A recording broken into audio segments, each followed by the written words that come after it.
Shalom, y'all. I just gotta see if y'all can hear me.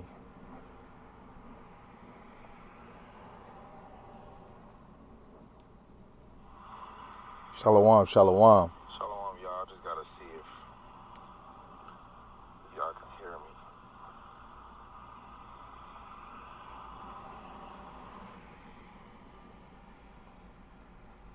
So, Lord willing, this is edifying and straight to the point. First and foremost, I want to give all praise to the Most High, Yahweh, by Hashem Yahushai, by Hashem Rakakodash, Yahweh being the Most High God, and Yahweh Shai to the world, and He calls Jesus the Christ.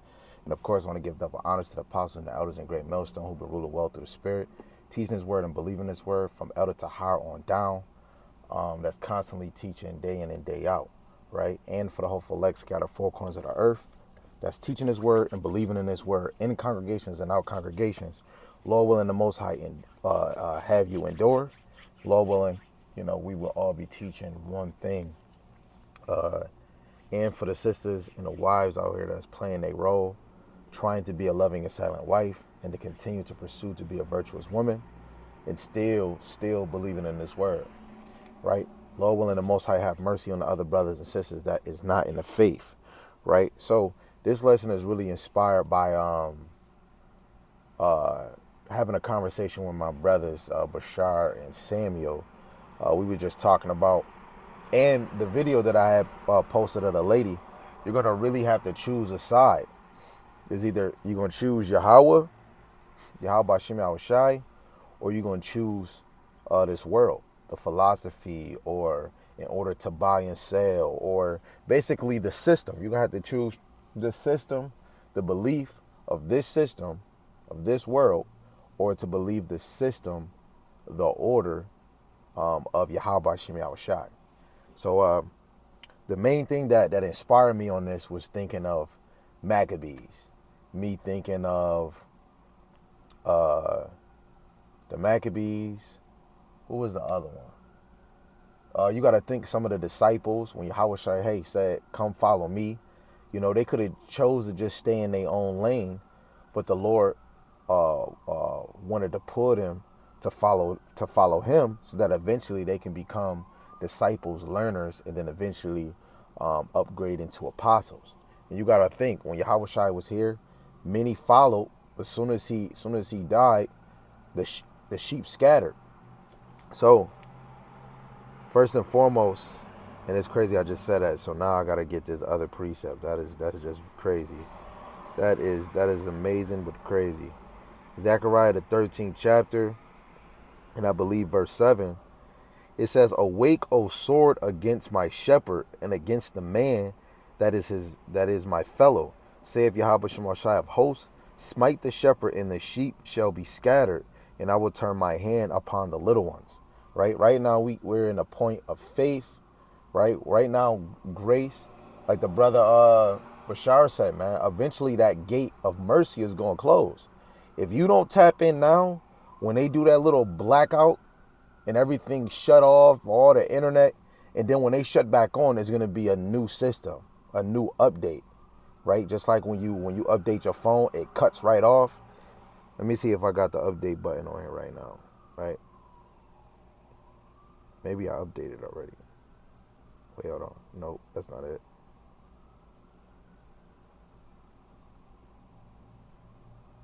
Hold on, I'm seeing if it loads. Oh, no. See, yeah, it's up to date. But now, when you click your phone and then it asks for an update, a lot of us is going to have to choose a damn side, right? This is 2 Maccabees chapter 7, verse 1. It says, and it came to pass also that 7 brethren with their mother were taken and compelled by the king against the law to taste swine's flesh, and were tormented with scourges and whips. But one of them that spake first said thus, what wouldest thou ask or learn of us? We are ready to die rather than to transgress the laws of our fathers. So guess what? They already chose a side, right? They chose to die for Yahweh Hashem Yahushai instead of eating something that's unclean. Let's see if we can get a quick 1, 2, 3 precept. Just a quick one, right? This is Daniel chapter 3, verse 16 to 18. This is dealing with the three Hebrew brothers, but of course they got Babylon names. Shadrach, Meshach, and Abednego. Daniel chapter 3, verse 16 to 18. Shadrach, Meshach, and Abednego answered and said to the king, O Nebuchadnezzar, we are not careful to answer thee in this matter. If it be so, our power whom we serve is able to deliver us from the burning fiery furnace, and he will deliver us out of thy hand, O king. But if not, be it known unto thee, O king, that we will not serve thy gods nor worship the golden image which thou hast set up. Right? And you had what you call it? People that definitely have familiar spirits of doing wizardry, enchantments, sorcerers, doing all these other extra things. They try to trick or set up these three Hananiah, Azariah, and Mishael, try to set them up. And guess what? Their plan failed because they were in the hands of Yahweh Shem Yahushai. Because when you do things that's pleasing the Lord is going to take you out of trouble. That's why I always bring out Sirach 4:28. Strive for the truth until death, and the Lord shall fight for you. Right? If you're not striving, the Lord ain't fighting for shit. Right? And this is why you always want to keep your hands on the plow, regardless if I'm at work, your house is full, it don't matter. Let alone a wife is going to understand that this ministry is more important than her. Guess what? She's going to pave a way to make sure you get it done. Let alone the Lord might make more hands be in your household that things can be more done, right? A man, his number one duty is to focus on Yahweh Shem Yahushai. This is why the Lord didn't even want men on this side to even work. Like Paul said, man, it's better that you don't even have a wife because it's going to distract us from the goal, right? Imagine not getting the kingdom because you yielded and gave your power to your wife, right? And it's the same for a woman. She wants to pursue to be a piece to the husband, right? Play your role and let that man do what he got to do for Yahweh Shem Shai. Let him just be a leader and let him be a man. As long as you can still consider the wife, as long as it's not a headache, it's not argument going in the house, continue to let this man work and be occupied, right? As much as he can, because we need all hands on deck. It's not a lot of brothers that got hands on deck. Brothers remove themselves from the ministry, and guess what? They rather choose what they want to do instead of Yahweh Shem Yahushai. Right? Man's going to the Lord. 2Maccabees chapter 7, verse 3. Then the king, being in a rage, commanded pans and candles to be made hot, which forthwith being heated, he commanded to cut out the tongue of him that spake first, to cut off the utmost part of his body, the rest of his brethren and his mother looking on. Guess what? That reminds me of St. John when he was trying to tell Herod, man, that's your brother's your brother's wife, man. Right? And guess what happened? John the Baptist got beheaded. Right? Let's actually go to it. I'm not going to probably read the whole thing, but this is Matthew the 14th chapter, verse 1. At that time, Herod the Tararch, Salaki if I pronounced it wrong, but Herod heard the fame of Yahushai and said unto his servant, this is John the Baptist. He is risen from the dead, and therefore mighty works do show it forth themselves in him. For Herod had laid hold on John and bound him and put him in prison for Herodias' sake, his brother Philip's wife. For John said unto him, it is not lawful for thee to have her. Right? So John the Baptist is telling him it's not lawful for you to have her. And he says, and when he would have put him to death, he feared the multitude because they counted him as a prophet. Right? And guess what? These nations eventually is going to make a ban that you can't even teach. Freedom of speech, because they're going to be afraid, just like Herod, about the prophet. Just like Zedekiah, when he put Jeremiah in prison because he was prophesying. On and on for time and time again.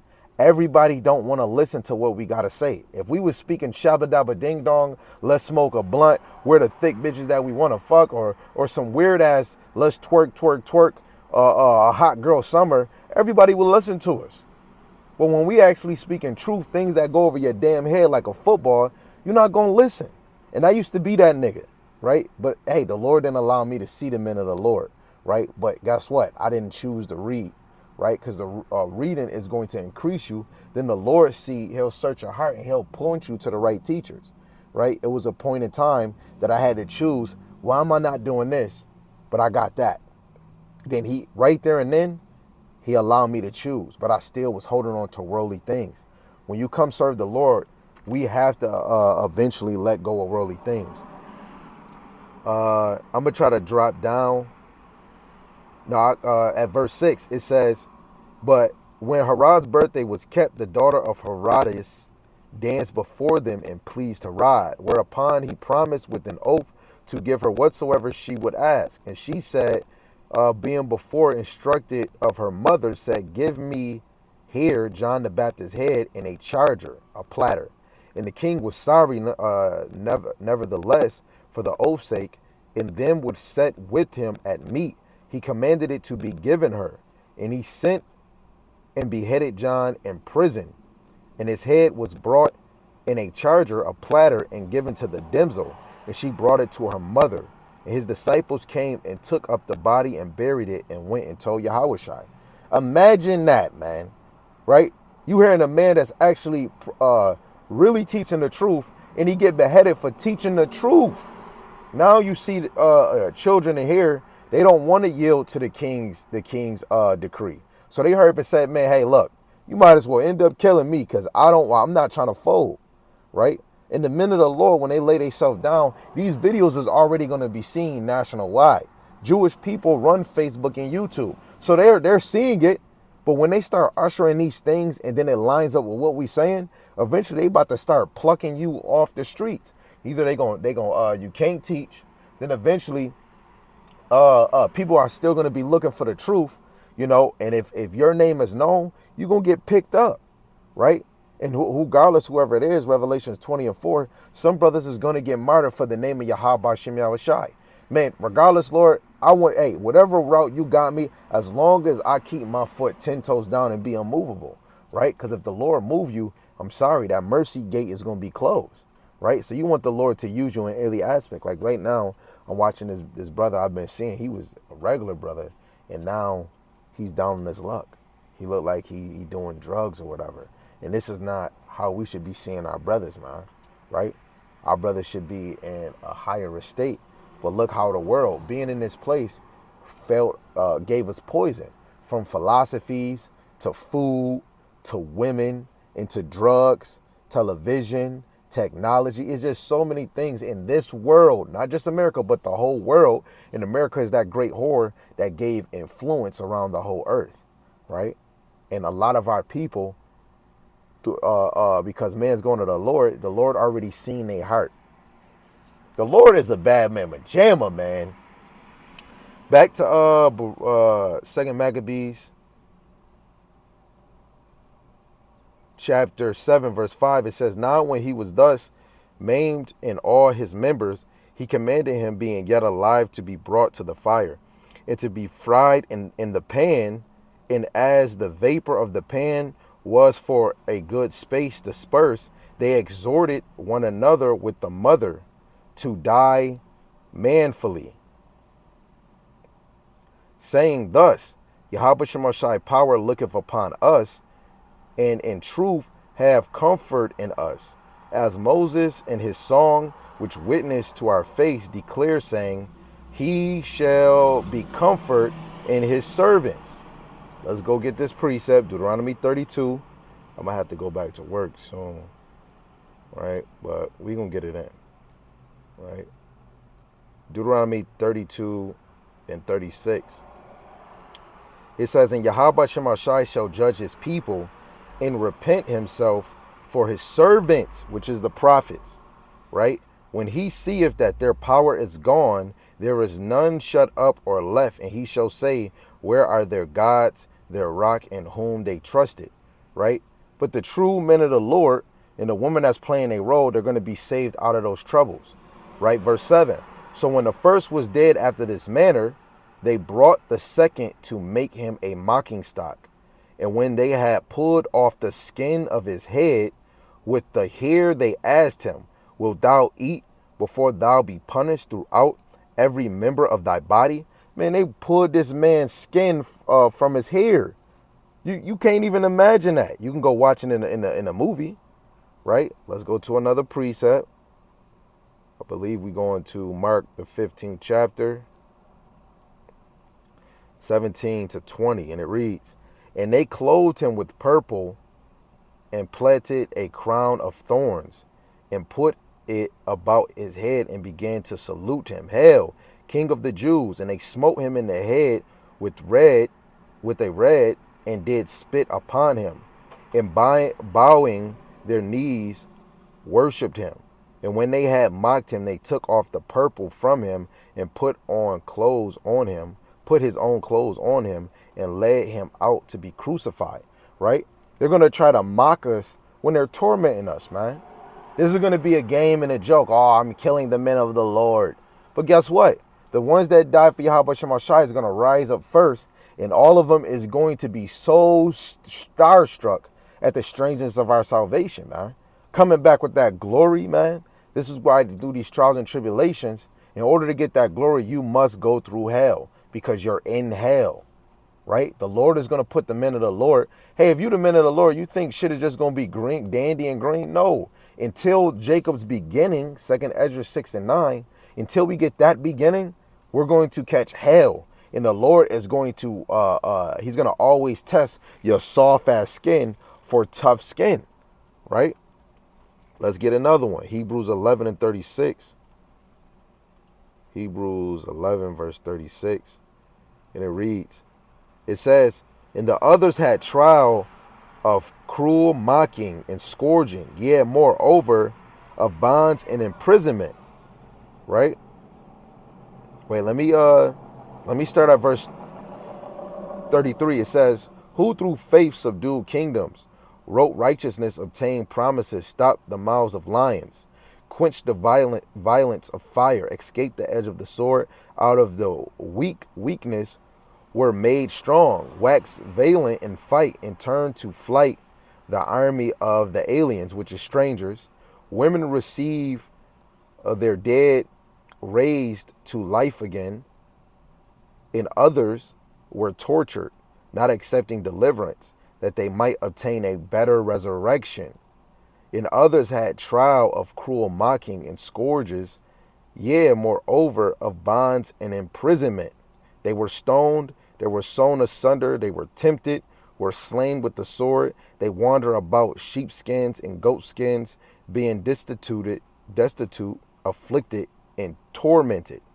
Right? Hey, serving Yahweh Shem Yahushai, you're going to get mocked. You're going to get persecuted. How much more to the hell do you think you is if Hamashiach Yahushai, who left his higher state to come down into a lower state just to get that glory, right? We got to cheer up when we're brought to a lower state. Man, I don't want to keep teaching forever. This teaching is just a warning. That's all it is, man. It's just to warn you to come back to Yahweh Shem Yahushai. Right? So back to Maccabees, chapter 7, verse 8. It says, "And he answered in his own language and said, No. Wherefore," which is Hebrew, "he also received the next torment in order, as the former did.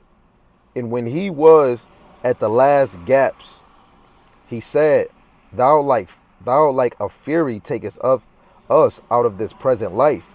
But the King of the world shall raise us up, who have died for his laws unto everlasting life." Right?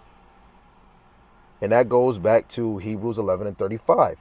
Women receive their dead raised to life again.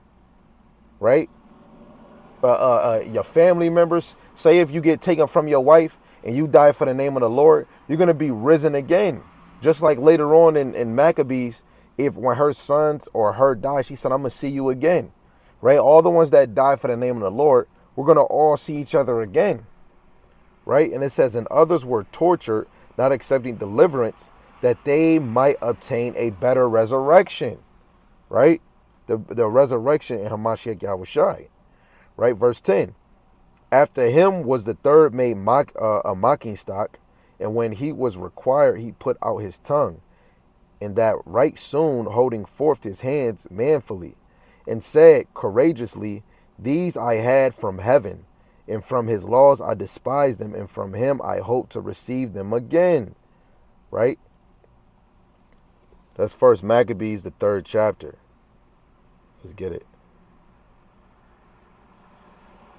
1 Maccabees, the 3rd chapter, verse 18 and 19. It says, Unto whom Judas answered, It is no hard matter for many to be shut up in the hands of a few. And with the Most High of heaven, it is all one to deliver with a great multitude or a small company. For the victory of battle standeth not in the multitude of an host, but strength cometh from heaven. Right? That's why the Lord say, seek the things above, man. Right? That strength, that comfort, stability, right? That strength, a better mind. Hey, if we cleave to Yahweh Shem Shai, he's going to give us that comfort and that strength that we need, right? Let me read a few more, then I'll go back to work. Verse 12, it says, and so much that the king, they that were with him marvel at the young man's courage, for that he nothing regarded the pains. Now, when this man was dead, also they tormented and mangled the fourth in like manner. They did the same thing to each other. Verse 14, so when he was ready to die, he said thus, it is good being put to death by men, to look for hope from the Most High, to raise up again by him. As for thee, thou shalt have no resurrection to life. Let's go to Daniel 12 and 2 real quick, and then we'll read that part again. Daniel 12 and 2. Daniel 12 and 2, it says, and many of them that sleep in the dust of the earth shall awake, right? The ones that die in the name of Yahweh Shem Shai, some to everlasting life, and some to shame and everlasting contempt, right? Guilt, like, damn, I didn't listen, right? So let's go back to it. 2 Maccabees 7, verse 14. So when he was ready to die, he said thus, it is good being put to death by men, to look for hope from the Most High, to raise up again by him. As for thee, I shall have no resurrection to life. Right? And that's a beautiful thing, right? You know, to suffer for Yahweh Shem Yahushai. Right? And that's the whole point of us coming out here to warn the flock, man. Prepare yourself for temptation.